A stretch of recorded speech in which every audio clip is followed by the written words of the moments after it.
நையாண்டி கோமாளி. நையாண்டி கோமாளி பாஜக காரனுங்க தோல்வி பயத்துல பயங்கர அட்டகாசம் பண்ணிட்டு இருக்கானுங்க போலயே. ஆமாண்ணே, ஏற்கனவே ஜார்க்கண்ட் முதலமைச்சரை கைது பண்ணனானுங்க. இப்போ அரவிந்த் கெஜ்ரிவாலை கைது பண்ணி வச்சிருக்கானுங்க. காங்கிரஸ் வங்கி கணக்கை முடக்கி வச்சிருக்கானுங்க.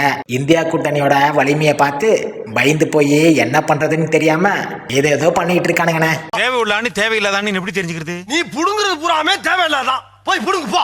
மக்களுக்கு நல்லது பண்ணி நல்ல பேர் வாங்கி அது மூலமா ஓட்டு வாங்க வக்கு இல்லாம குறுக்கு வழியில என்னென்ன பண்ணலாம்னு யோசிச்சுட்டு இருக்கானுங்க.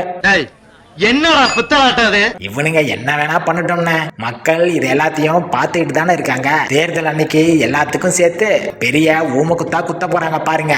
ஆமா நையாண்டி கோமாளி. அப்புறம் நம்ம ஆட்டுதாடி ரவி உச்ச நீதிமன்றத்துக்கிட்ட மரணடி வாங்கிட்டு இருக்காரு போலயே.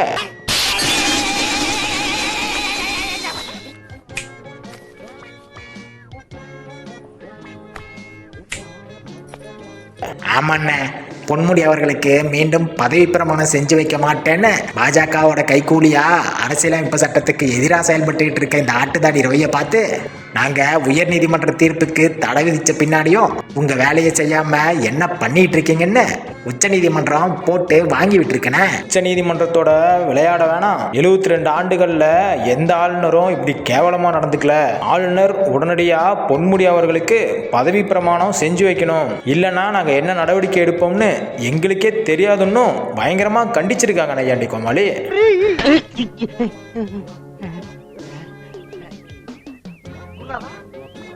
என்ன பாதி முடிச்ச காணோம்? குருநாதா, என்ன குருநாதா உங்களுக்கு புது ஐட்டம் அறிஞ்சிருக்காங்க? எங்க திரும்புங்க. கர்ம கர்மா என்ன இப்படி நாறுது? ஆமாண்ணே, உச்ச நீதிமன்றம் அடிச்சடியில பொன்முடி அவர்களுக்கு இன்னைக்கு அமைச்சரா பதவி பிரமாணம் செஞ்சு வச்சிருக்காப்புல. உச்ச நீதிமன்ற உத்தரவுக்கு எதிராக செயல்படணும் அப்படிங்கிற எண்ணம் எனக்கு துளியும் இல்லை அப்படின்னு மன்னிப்பு கேட்டிருக்காப்புலண்ணே. மன்னிப்பு கேட்கறது இவனுங்களுக்கு என்ன புதுசா நையாண்டி கோமாளி? மன்னிப்பு கேட்பது எப்படி அப்படின்னு இவனுக்கு கேங்கு ஒரு புத்தகமே எழுதலாம். நல்லவராயே நான் வாழ வேண்டும் ஐயா, வாழ வேண்டும். அடச்சி படுத்தே விட்டான் ஐயா.